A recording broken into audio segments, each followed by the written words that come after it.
Zay mikasika an'iny ary hijery ny baolina kitra aloha sika vetivety eto an-toerana tanterana tamin'ny alakamisy ny zoma lasa teo ny andro faha 20 fedina nitondaka ny Analamanga raha efa fantatra ireo ekipa efatra hiatrika ny poule des as dia mbola ady mafy ihany koa ny ho an'ireo ekipa enina mba tsy hitsanana ho any amin'ny Ligue 2. Ankoatra ireo ekipa efatra voalohany efa tafita hiady ny poule des as amin'ny fedina nitondaka ny Ligue Analamanga taranja baolina kitra sokajy division voalohany. Diady afa ihany koa ny an'ireo ekipa enina ambiny mba tsy ilatsahana amin'ny Ligue 2 amin'ny taona ho avy. Zoma sy alakamisy teo dia niditra tamin'ny andro 20 ty faninanana ity.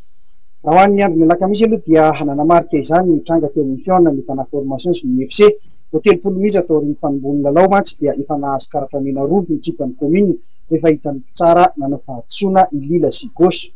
Tsy nahafaly ny mpilalao sy ny fanazatra ary ny mpitantana ny FC izany fanapahan-kevitry ny tsara izany ka saika ikony tsy hanohy ny lalao izy ireo. Toy ihany anefa izany avy eo na dia ny lalao sivy aza ny FC tamin'izao tokana ray ny ohatra ny nandresen'ny tana formation ny FC tamin'izany baolina tafiditra rajo.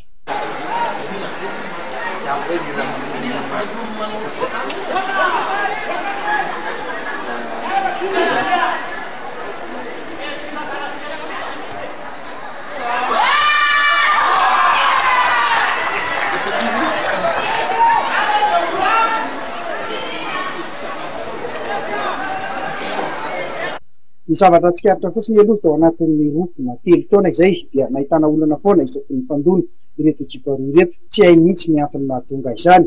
Aloha izany dia navita ny valopatony tamin'ny lalao mandroso ny ekipan'ny Elgeco Plus rehefa nanirika ny AS Masinda tamin'ny isa 2-0. Voatazon'ny Vesta Team FC Atsala ohatranohatra kosa ny Adema. Nandresen'ny ekipan'ny Kospena tamin'ny isa 3-0 ny ekipan'ny Kosfa Plus ny vokatra tena misongadina ny Zoma ketsy amin'ny kianjan'ny Mahamasina. Koatr'izay dia nisaraka Atsala ohatranohatra ihany koa ny Mama FC sy ny Fresco I. Taorian'ny vokatra omaly dia niakatra amin'ny larina fahaenina ny ekipan'ny Mama FC raha nilatsaka any amin'ny fahafitony Kosfa tsy nahitana fibarana kosa toeran'ireo ekipa hafa.